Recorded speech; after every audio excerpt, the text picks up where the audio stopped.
Oi, pessoal, espero que vocês estejam bem. Meu nome é Raquel, faço parte do PET Administração, o Programa de Educação Tutorial na UFCG, certo?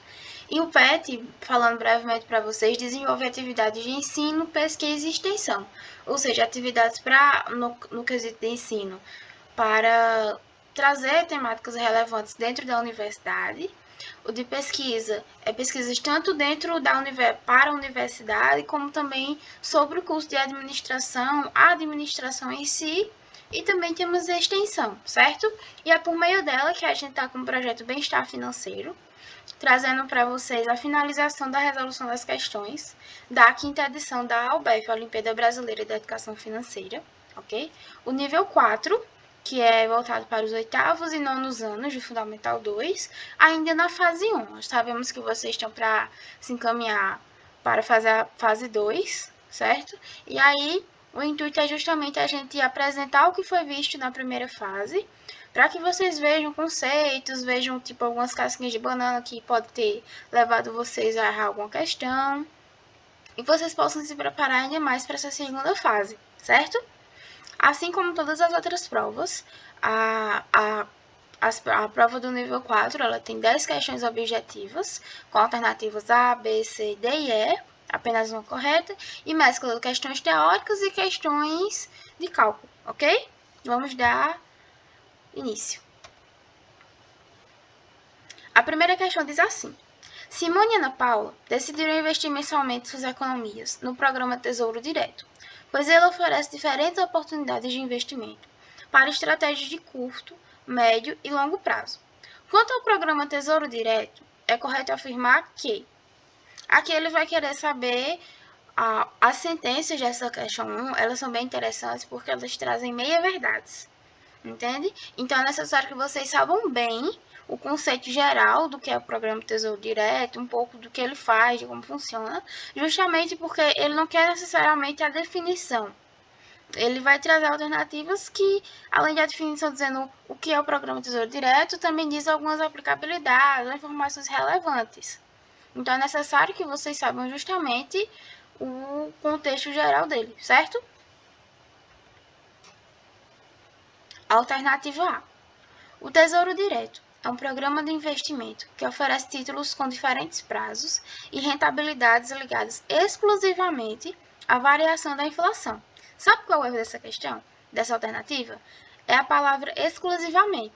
Ela restringe o tipo de rentabilidade do Tesouro Direto, então ela anula, ela faz com que ela seja anulada, porque justamente ele é ligado a diferentes fluxos de remuneração. Então essa palavrinha inviabilizou ela, ok?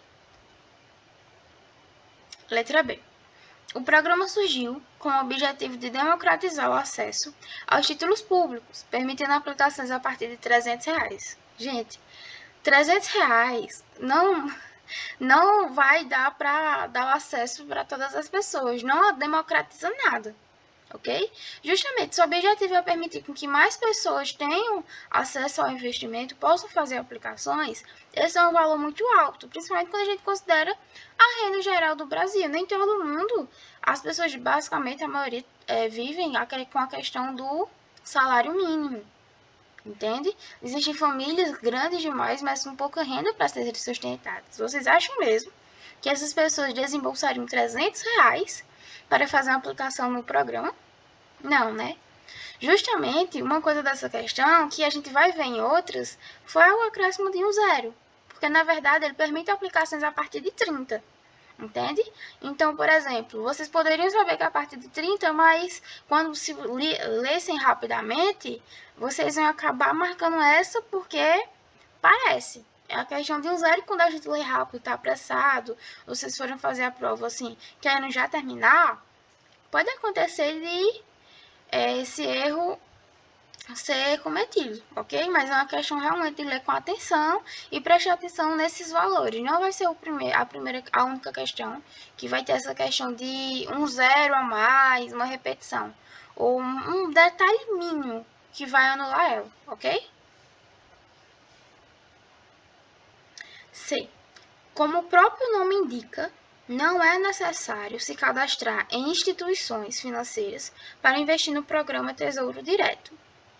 O nome não indica nada. Na realidade, quando a gente pensa em programa, já dá a entender a questão de que vai ser necessário fazer algum cadastro para que você comprove certa informação e seja apto a participar dele, quando a gente pensa em programa, certo? Mas aqui o Tesouro Direto justamente é sim necessário fazer o cadastro em instituição financeira habilitada, seja banco ou corretora, ok? Novamente, detalhes mínimos que, se vocês lerem rapidamente, não prestarem atenção, vai acabar inviabilizando a questão, marcando a questão errada. D. O Tesouro Direto é um programa do Tesouro Nacional, desenvolvido em parceria com a B3, para a venda de títulos públicos federais para pessoas físicas, de forma 100% online. Essa está correta, ok? Na verdade, é a alternativa que vamos marcar. Eu só quero ler com vocês a letra E para saber o que é que deixa ela inválida, justamente porque essa questão traz alternativas meio corretas. Então, é interessante também para estudar o que seria o Tesouro Direto a parte delas, quando a gente já tem a correção dos pontos errados nas alternativas, certo? E aí a gente vai ter na letra E. Por ser um programa com o objetivo de democratizar o acesso aos títulos públicos, não há cobrança de taxas. Na realidade, há sim cobrança de taxas e de impostos, certo? Salvo engano, são 2 tipos de taxas e 2 tipos de impostos. E aí, uma coisa que é interessante na questão de investimentos no geral, é que existem apenas 2 tipos de investimento em renda fixa, em que não há cobrança de impostos, taxas, nada, que é o LCI e o LCA. A gente vai ver o que significa essa sigla mais na frente. Mas os demais, eles realmente são cobrados uma taxa, certo? Se a gente deve pensar assim. Primeiro, só tem 2 tipos de investimento que vão fazer essa cobrança, e depois que o programa, não é porque ele quer democratizar, que ele vai dar uma isenção ou vai reduzir taxas. Veja, quando a gente permite aplicações a partir de 30, ele baixou o valor para que mais pessoas pudessem participar. Entende? Mas, por exemplo, eu não poderia dizer que o programa, por querer democratizar, botou tipo valores em aberto, por exemplo, que você podia fazer aplicações a partir de qualquer valor. Entende? Não é isso. Ele pegou e colocou no valor de 30, botou no valor mínimo. A mesma coisa serve para os impostos e taxas. É cobrado um valor, mas é um valor mínimo, ele não é isento. Mas é justamente menor para que mais pessoas possam ter acesso, fazer essas aplicações, ok? E aí a gente vai para a questão 2. Como pode ser definido o score de crédito?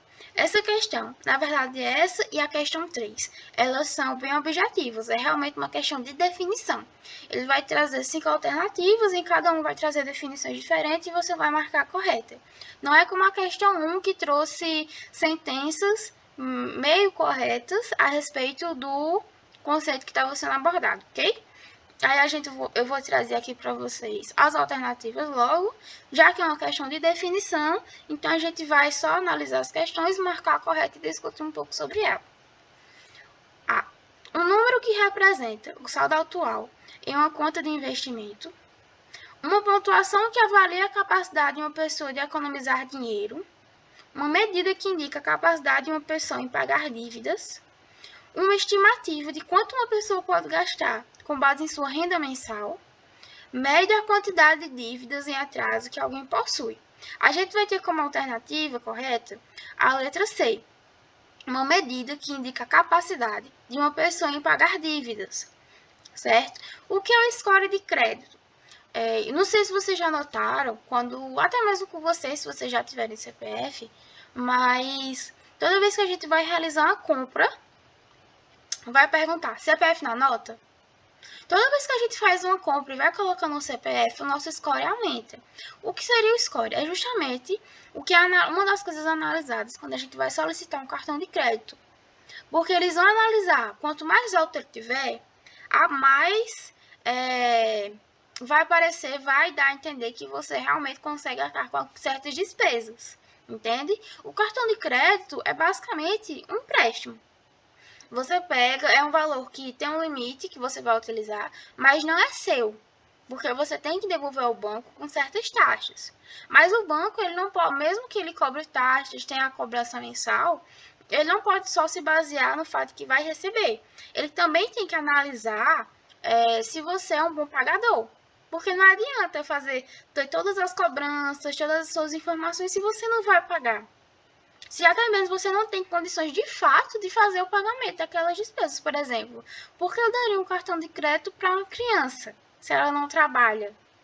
Dá para entender?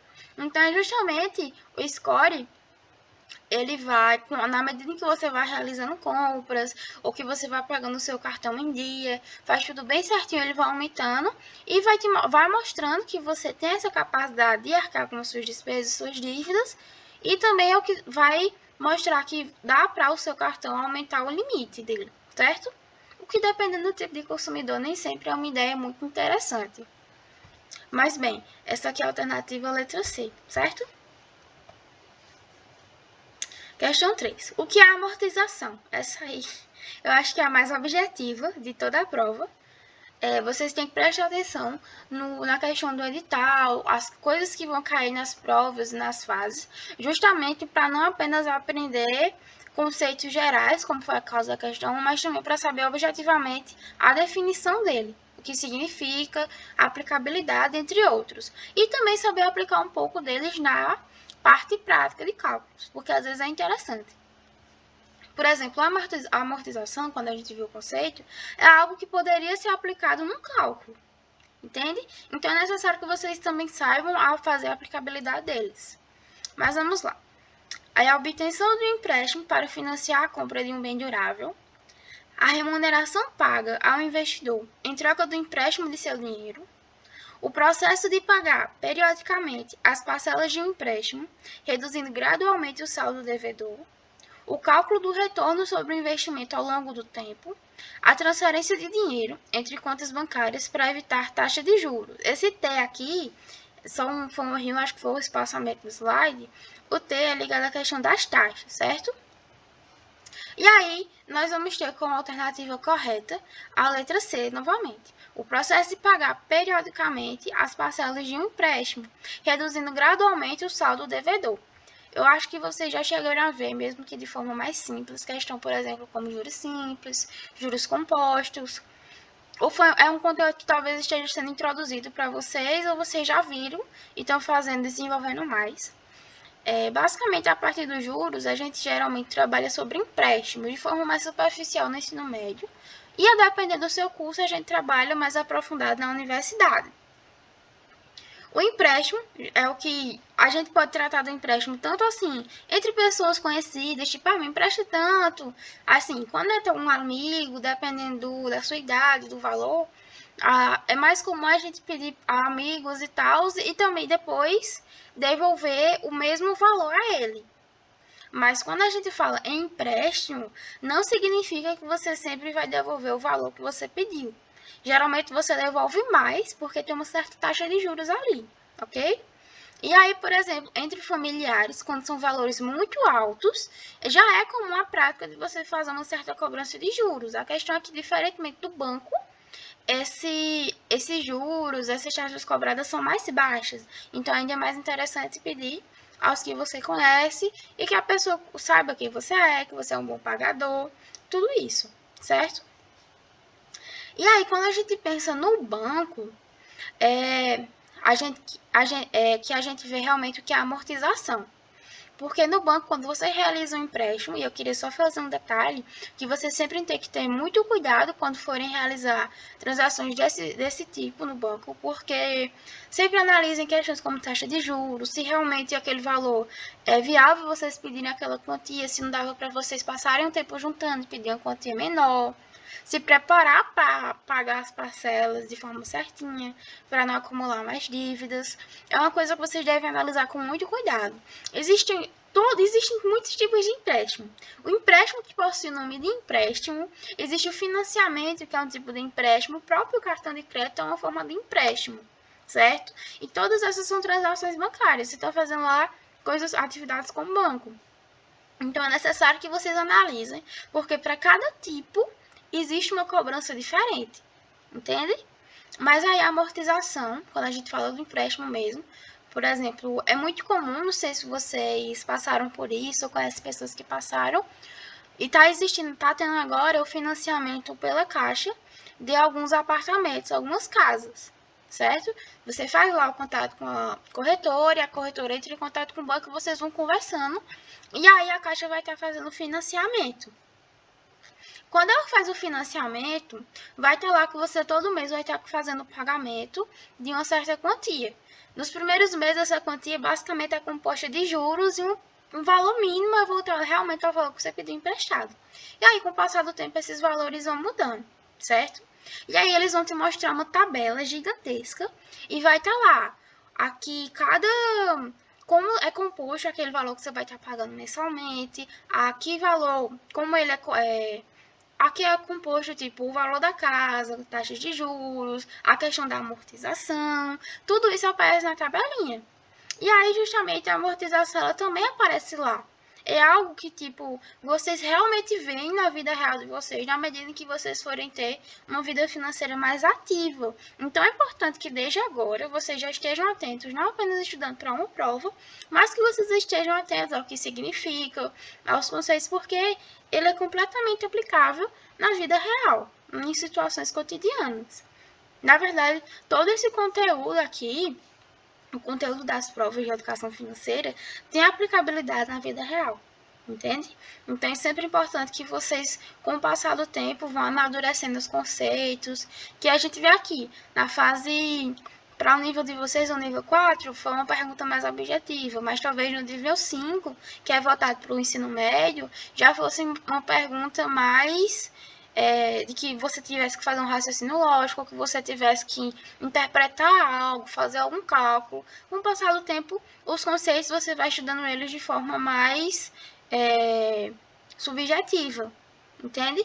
Então, sempre prestem atenção, porque são aplicabilidades da vida real, e quanto antes vocês forem aprendendo, conhecendo o que significa, os pontos bons e os pontos ruins, antes mais vocês vão evitar endividamento, entende? Porque um problema que é muito recorrente na atualidade, que foi muito visto, foi a questão de que muitos jovens, quando eu digo jovens, são entre 18 e 20 e poucos anos, certo?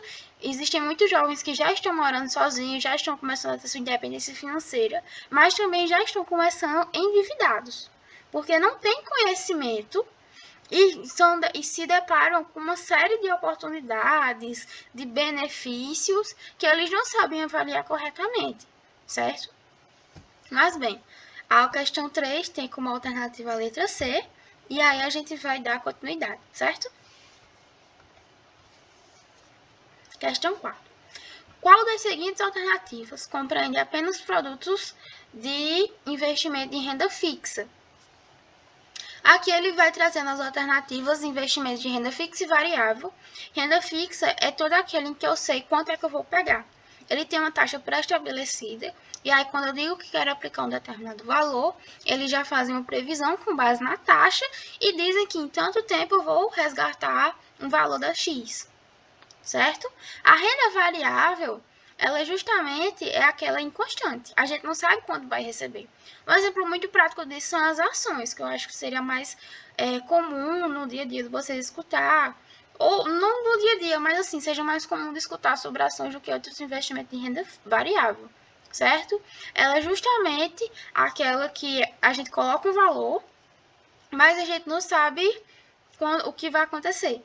Não sabe como vai ficar o mercado, não sabe como o mundo, na verdade, pode interferir naquele valor, porque é uma coisa assim, não é pontual, não é só no Brasil. Tudo que acontece no mundo pode afetar o valor de uma ação, de um investimento, e aí você pode se prejudicar, ok? Essa outra questão, ela vai trazer algumas alternativas, né, com questões de renda fixa, mas sempre vai ter uma renda variável. E aí a gente vai analisar aqui cada uma se enquadra, certo? Na letra A, a gente tem tesouro direto, que foi uma coisa que a gente já viu na questão 1, certificado de depósito bancário, CDB, e ações. tá? O que eu já falei para vocês no início da questão, as ações.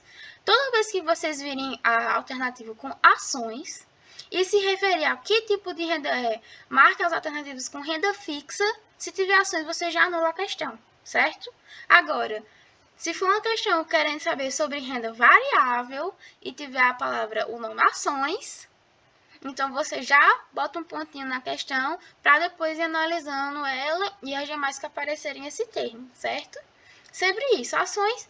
Ações, gente, eu acho que o maior exemplo que vocês podem, assim, o mais rápido que vocês podem lembrar de investimento em renda variável, certo? Mesmo que, por exemplo, são muitas coisas, muitos assuntos da prova, se vocês souberem de ações, boa parte das questões já vão ser resolvidas se for algo teórico. Renda fixa não envolve ações. Vocês sabendo desse ponto já vai ajudar bastante, certo?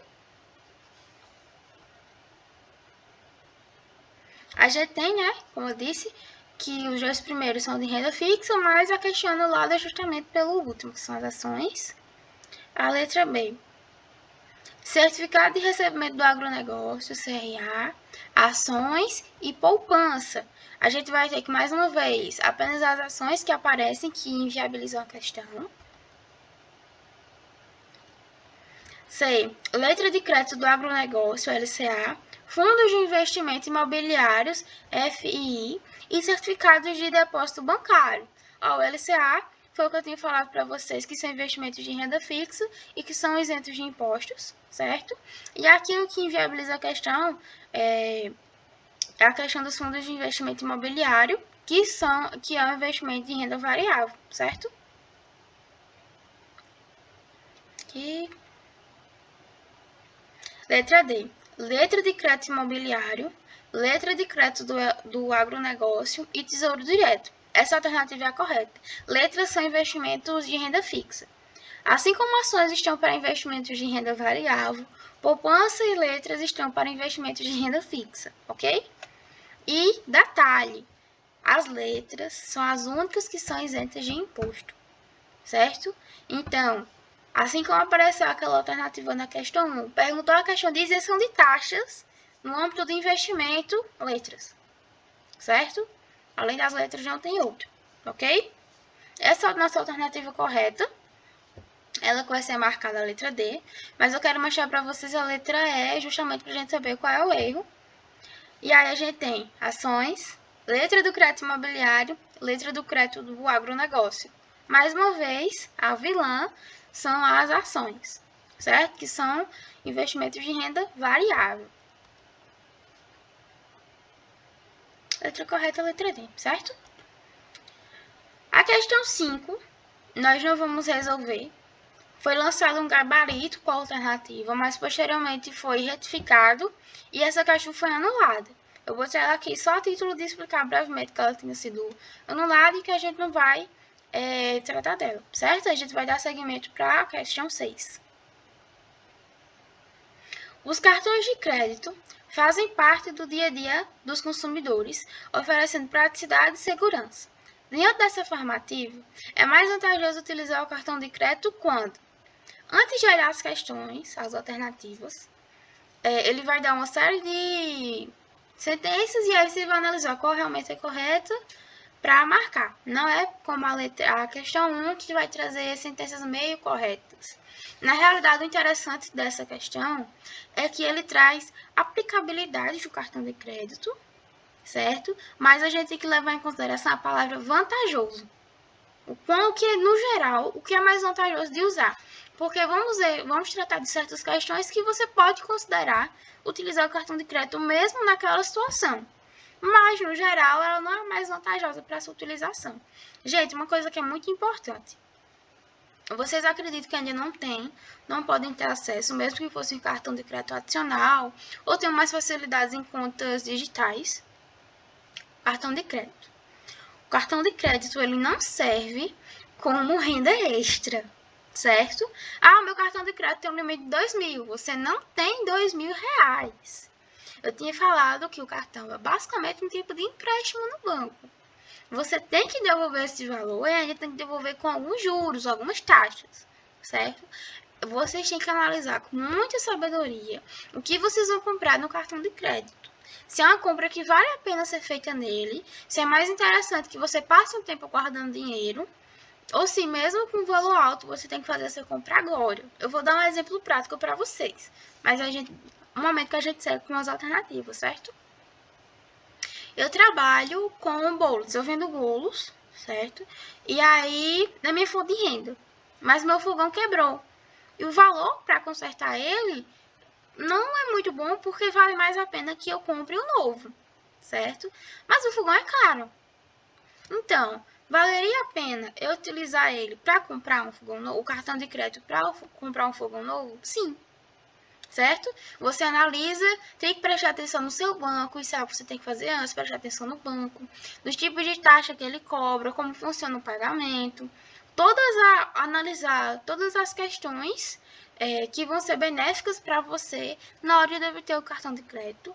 Só aí você passa a analisar a questão da viabilidade da compra, certo? Analise quantas vezes você vai parcelar, se são parcelas que cabem no seu bolso para você pagar mensalmente, que é uma coisa que você tem que se planejar de médio a longo prazo, ok? E aí é vantajoso sim comprar. Aí analisar onde vai ser mais interessante, em que o preço é melhor, que não vai ficar tão alto se for no cartão, porque existem situações, e é uma questão que a gente vai ver, em que o preço à vista é um e o preço no cartão é outro, certo? E aí é vantajoso. Mas quando é que não seria vantajoso? Vamos supor, eu comprei um notebook novo hoje, certo? Novinho. Amanhã lança um modelo novo. Aí eu quero aquele notebook.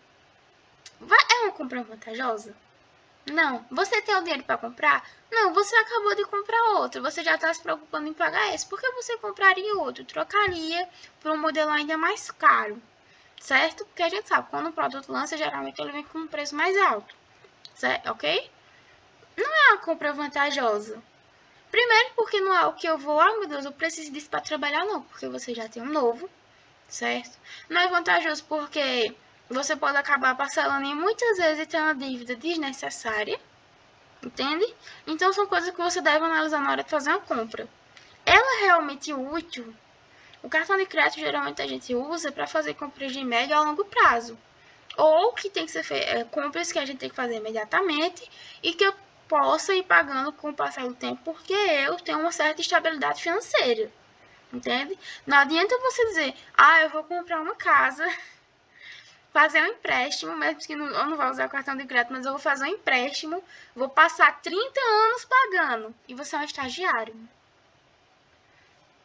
Entende? Não é algo tipo que, primeiro, enquanto estagiário, você não ganharia uma renda tão alta. Então você já teria que se preocupar com isso, porque no empréstimo para comprar, fazer uma compra tão grande quanto uma casa, são parcelas grandes. Depois, é uma coisa com uma duração curta. Claro, qualquer um pode ser demitido ou pedir demissão a qualquer momento. Mas o estágio tem um prazo de validade propriamente, entende? Quem te garante que assim que você terminar você consiga outro, consiga um emprego fixo? Certo? Então é algo que você sempre deve pensar, não apenas no cartão de crédito, mas com outras formas de empréstimo. Mas vamos voltar aqui para a questão em que ele quer saber a vantagem de utilizar o cartão, certo?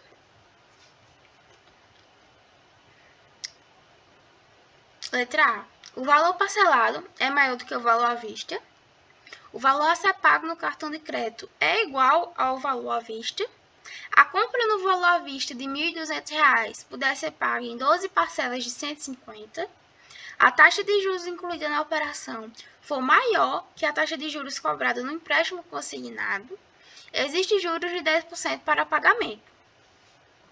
A gente vai ter aqui como alternativa correta a letra B. O valor a ser pago no cartão de crédito é igual ao valor à vista, justamente porque a gente tem que pensar assim. Fiz uma compra de R$ 1.000. Se eu puder dividir em 5 vezes, então eu vou pagar, e se for o mesmo valor, algo custava R$ 1.000, independente se é à vista ou crédito, e eu quis parcelar em 5 vezes. Então, todo mês eu vou estar pagando R$ 200. Se eu quisesse comprar à vista e não tivesse o dinheiro agora, eu ia passar 5 meses juntando os R$ 200. Eu podia até pagar antes, eu podia até juntar mais, e pagar e comprar em menos tempo. Sim, Mas no cartão de crédito você também poderia antecipar a fatura e pagar um valor maior, justamente para já pagar o que vem no mês seguinte, entende? Então, no geral, na verdade, o mais vantajoso na utilização do cartão de crédito é quando é o mesmo valor e você aí só vai se preocupar em fazer a mesma coisa que você faria se fosse fazer uma compra à vista grande, que seria guardar dinheiro para pagar as parcelas, entende? Quando a gente faz as compras, quanto maior o valor, quanto maior a compra, maior é o valor parcelado, certo?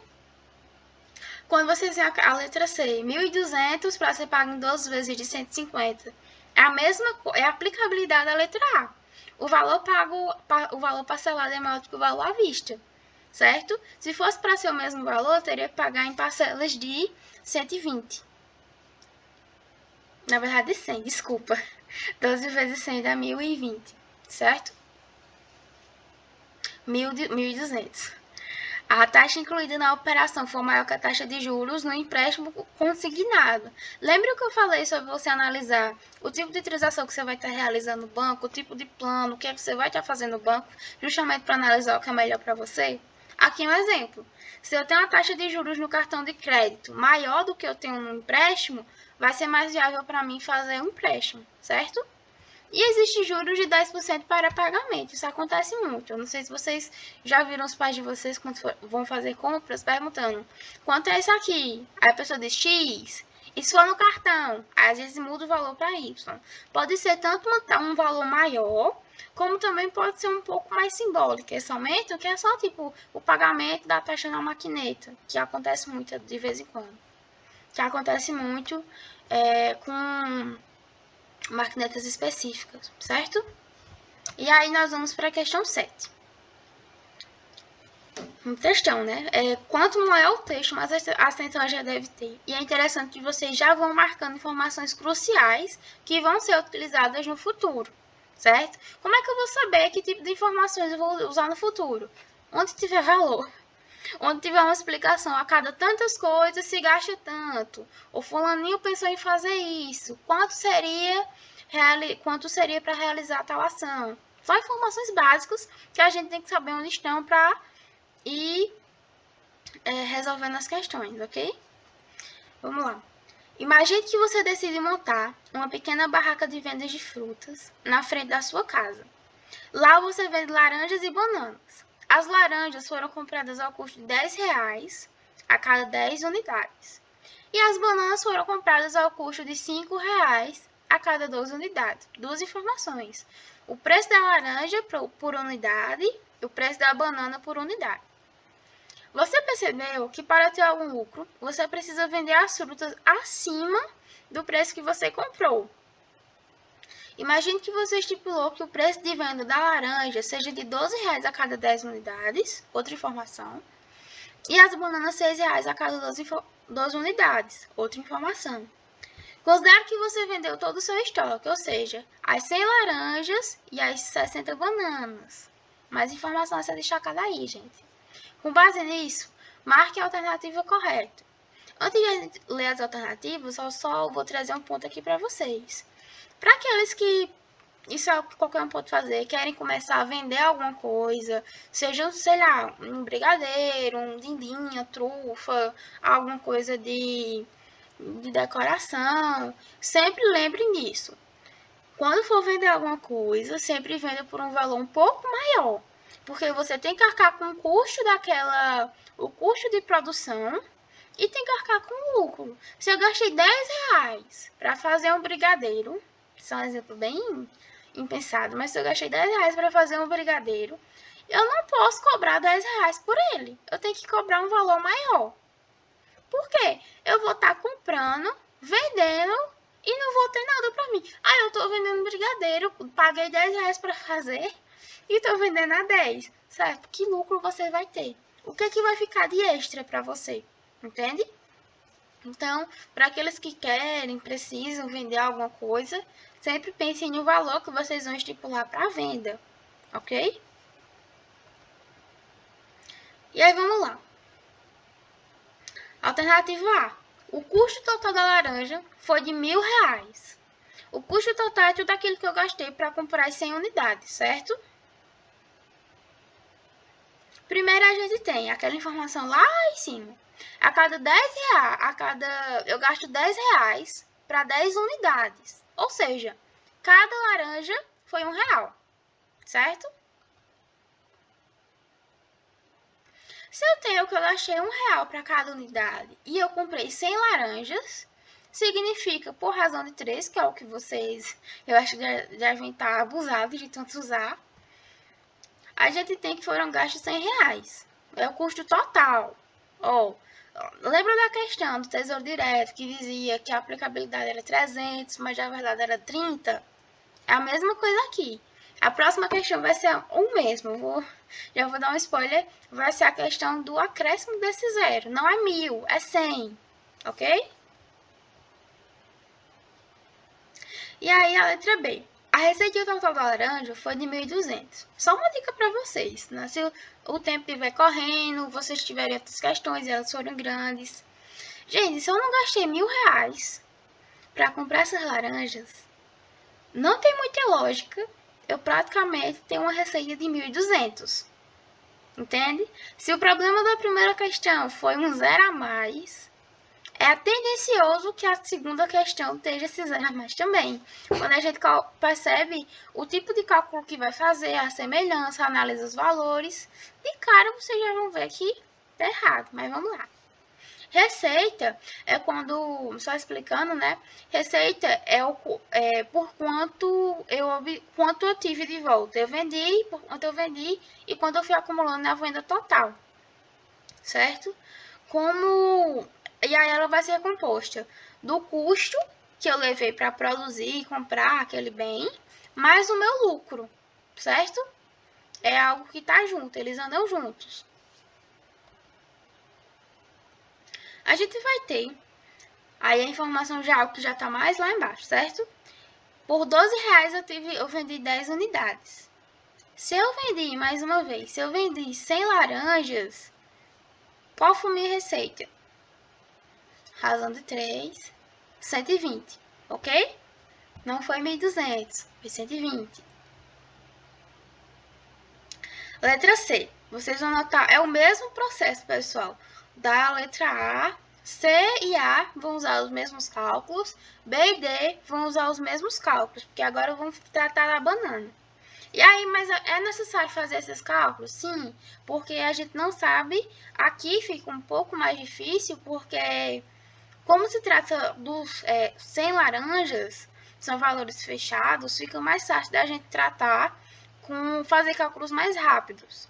Mas aqui essa banana, vocês vão ver que ele vai dar valores meio que nada a ver, certo? Então é necessário vocês fazerem o cálculo para saber o custo real.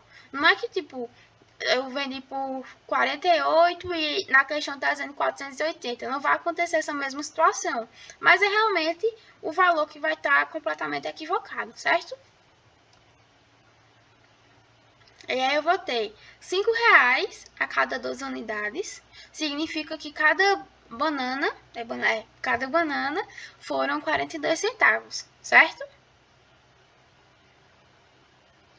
E aí eu tenho que eu vendi 60 bananas, a mesma que a razão de 3, para cada 42 centavos uma unidade, para cada X reais 60 unidades, ou seja, o custo foram R$25,20, que arredondando a gente fecha em R$25, certo? Foi nosso custo total.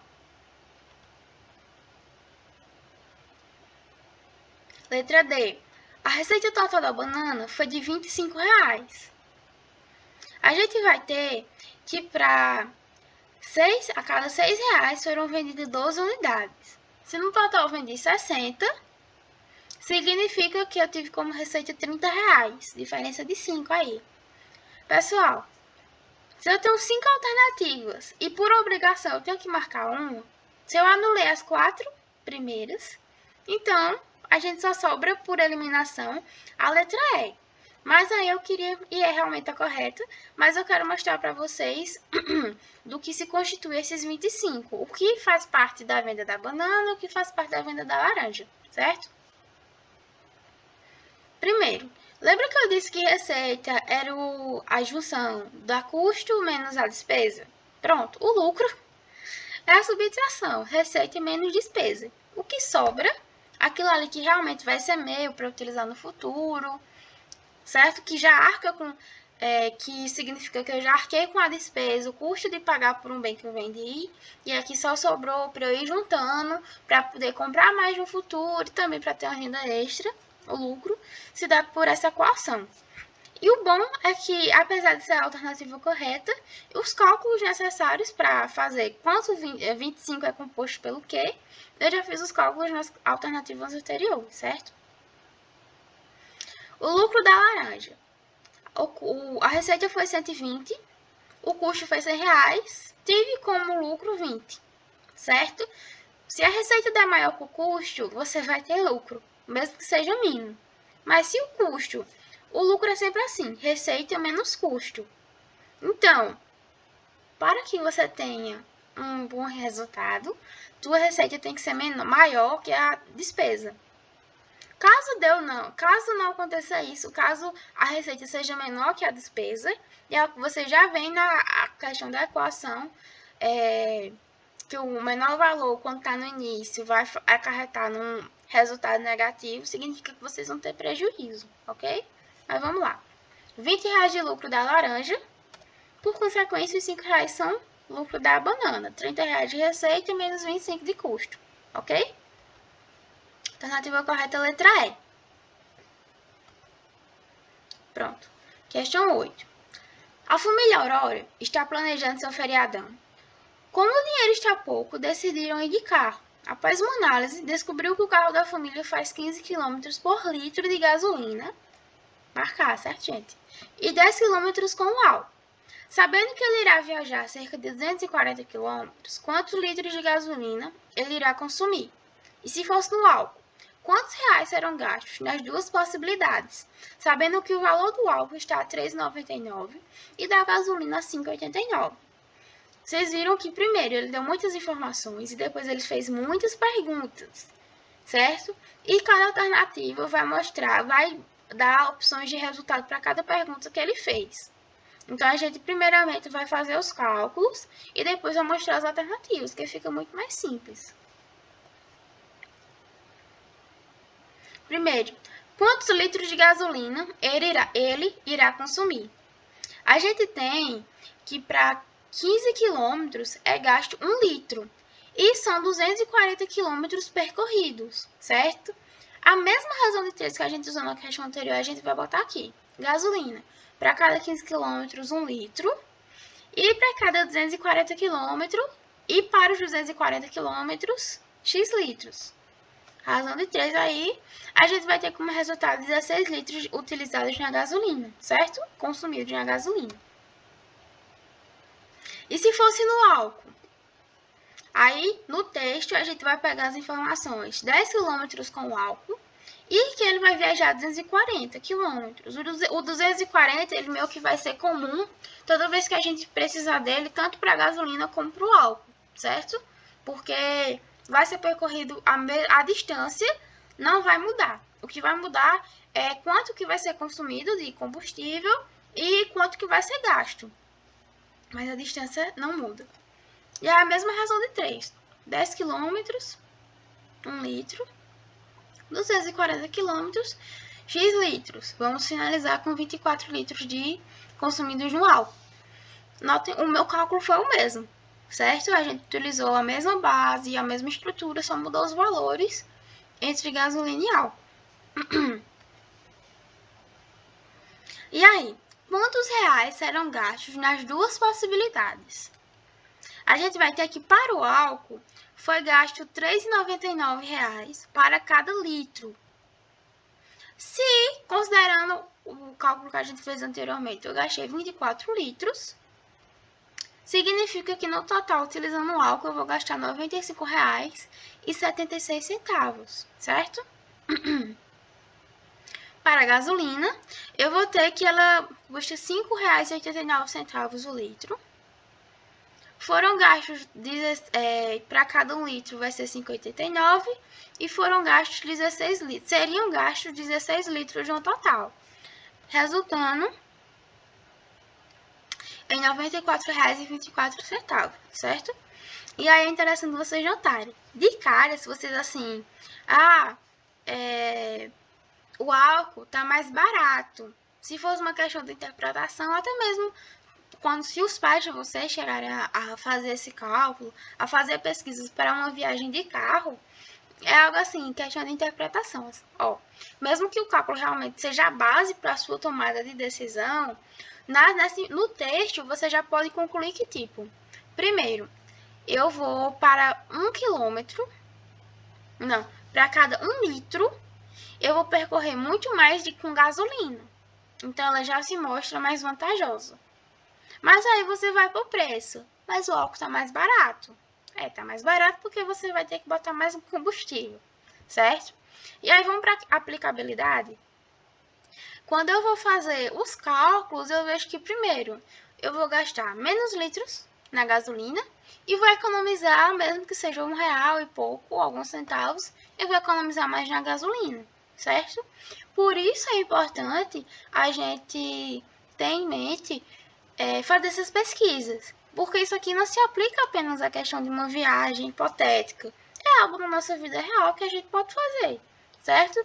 Vou fazer uma viagem pequena com os amigos, a gente está se planejando, se organizando e tudo mais. É mais rentável a gente ir com que transporte, certo? Rende mais a gente fazer que plano. Não sei se vocês têm um costume, já viram, por exemplo, quando a gente vai viajar, uma coisa que a minha mãe fazia muito.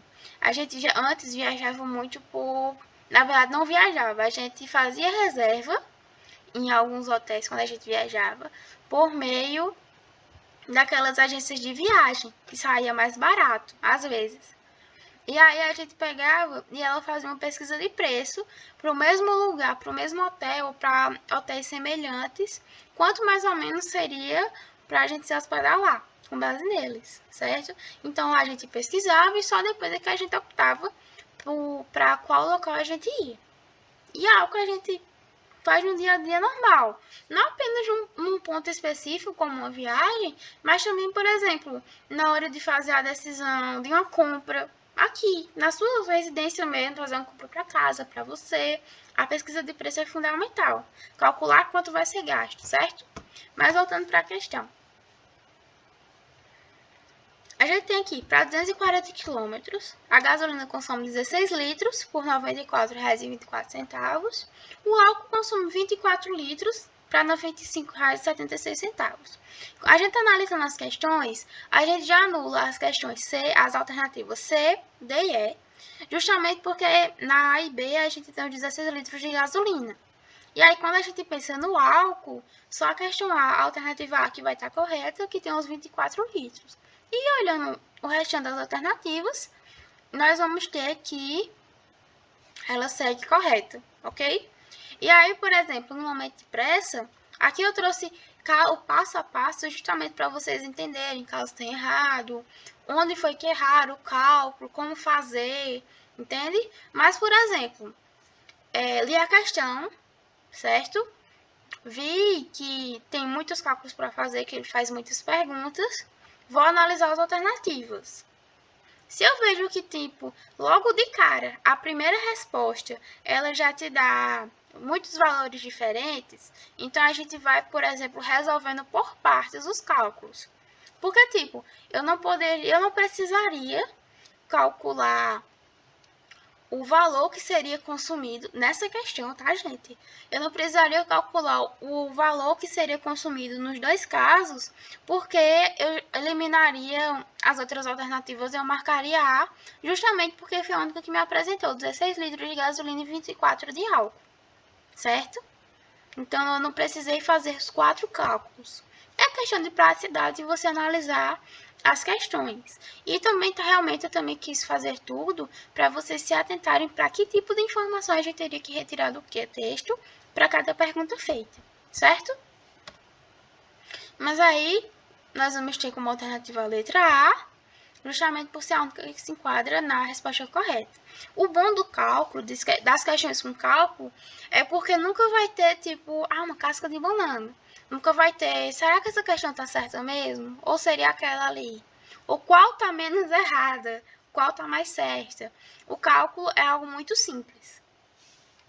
Não tem essas dúvidas, essas indecisões. A não ser que você cometa algum equívoco, confunda algumas informações, mas no geral, quando a gente presta atenção, a gente estuda as fórmulas, certo? Presta atenção no conteúdo direitinho, ele é o mais simples de resolver. Por exemplo, foi bem mais prático, eu acho uma alternativa mais rápida para a questão 8 do que para a questão 1, que a gente tem que ficar analisar questão por questão para analisar aquela casquinha de banana que anulava ela, ok? Mas vamos para 9. Vinícius completou 23 anos e decidiu ir morar só. Para o seu novo apartamento, ele está procurando uma máquina de lavar roupa para comprar.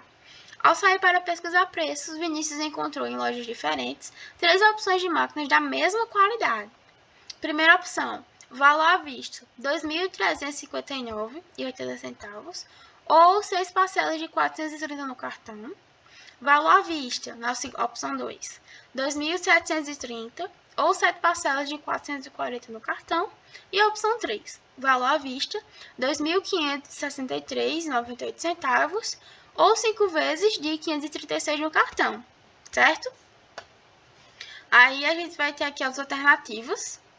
Essa aqui, por ser algo, ele vai brincar muito, certo, pessoal? Com as opções. E aí a gente vai analisar aqui. Após a análise, assinar a alternativa correta. Se Vinícius escolher a opção 1 para pagar no cartão, no lugar da opção 2 à vista, poderá economizar R$ 150. Vamos lá. Opção 1 no cartão. A gente vai ter que são R$ 430 multiplicado por 6 vezes, que são as 6 parcelas, que dá um total de R$ 2.580. Na opção 2, que seria o pagamento à vista, a gente tem que seria R$ 2.730. Quando a gente faz a equação, a subtração, o maior pelo menor, a gente vai ter que realmente será economizado R$ 150 e que o maior valor é na opção 2, ou seja, se eles, ao optar pela opção 1, vai ser economizado esse valor, certo? Como eu falei, a questão de cálculo, ela é sempre mais simples porque não vão ter meias verdades nelas, sabe? Poderia até ter, por exemplo, a primeira parte do cálculo está certa e na segunda pergunta está equivocada. Como foi a questão da alternativa anterior. Teve 4 perguntas e a gente teve que analisar pelo menos 2 para conseguir marcar a alternativa correta. Mas aqui a gente teve a sorte da primeira opção ser a correta, ok? Se vocês quiserem só a questão prática e fazendo as outras, ele basicamente vai brincando com os valores. Aí, por exemplo, pode ter situação em que ele peça para você calcular as parcelas nas 3 opções e depois fazer um comparativo com os 6 tipos de valor os 6 valores que poderiam ser pagos, ok? Ou pode, por exemplo, pedir para analisar só um tipo de opção para saber se compensava comprar à vista, no cartão, ou comparar opções. Veja que essa questão, eu acho que é uma das, como muitas outras, ela é a que você mais pode aplicar na questão do dia a dia. Vocês talvez agora não, mas seus pais com certeza. Fazer pesquisa de preço, entende? Notem que, por exemplo, a priori seria ainda mais barato na opção 1 pagar à vista. Mas quando a gente compara a questão 1 e a questão 2, a opção 1 e a opção 2, vemos que acaba sendo mais barato quando ele dá, né, a parte em que a opção ele vai estar utilizando, que entre o cartão na opção 1 e a vista na opção 2, é mais barato o cartão na opção 1, certo? Então, a questão realmente, analisem. Pesquisa de preço. Pesquisa o preço, analisa as suas opções e observa qual é a sua condição financeira no momento, se você já tem uma previsão financeira futura, para então decidir como é que você vai comprar isso, certo? E aí a gente vai se encaminhar para a última questão, a questão 10. André emprestou R$ 7.150 ao seu irmão Aldo, com a taxa de juros simples de 2% ao mês. O irmão de André pagou após 9 meses de empréstimo. O irmão de André pagou após 9 meses do empréstimo. quanto a André recebeu de juros. Lembra quando a gente estava falando a questão de empréstimo, de cartão de crédito, que às vezes rendia mais a gente, quando fazia um empréstimo maior, mesmo que entre familiares, era comum fazer uma cobrança de juros, certo? Aqui a aplicabilidade do que eu tinha falado. E aí a gente tem que pensar assim, eu acho que vocês já chegaram a ver juros simples, entre o 8º e 9º ano, a gente costuma ver esse assunto, ou a introdução dele. O juros simples, o interessante dele é que você vai pagar a mesma parcela, certo? Quando você calcula a taxa de juros, junta com o valor total, quando divide pelos meses, você vai ter quanto é que vai ser gasto, quanto é que vai ser pago todo mês para o irmão André, certo? O interessante é que é o mesmo valor na taxa de juros com juros simples, porque na taxa de juros, quando a gente pensa nos juros compostos, a taxa de juros ela é sempre calculada com base no valor do mês. Então, por exemplo, se fosse 2% a juros compostos, eu faria a divisão 7.150 dividido por 9, certo? E aí eu teria, o resultado seria a parcela 1. Pronto. Eu faria o cálculo de 2% sobre esse valor como novo capital, certo? Então, seria algo que sempre vai variando. Eu nunca vou pagar a mesma parcela nos juros compostos no valor igual. Sempre vai variando com base no que foi pago anteriormente. Mas aqui a gente está tratando de juros simples. A fórmula é bem básica. Capital vezes a taxa de juros vezes o período. O capital foi 7.150, que foi empréstimo. A taxa de juros foi 2% ao mês. E o período, o tempo, foram 9 meses, certo?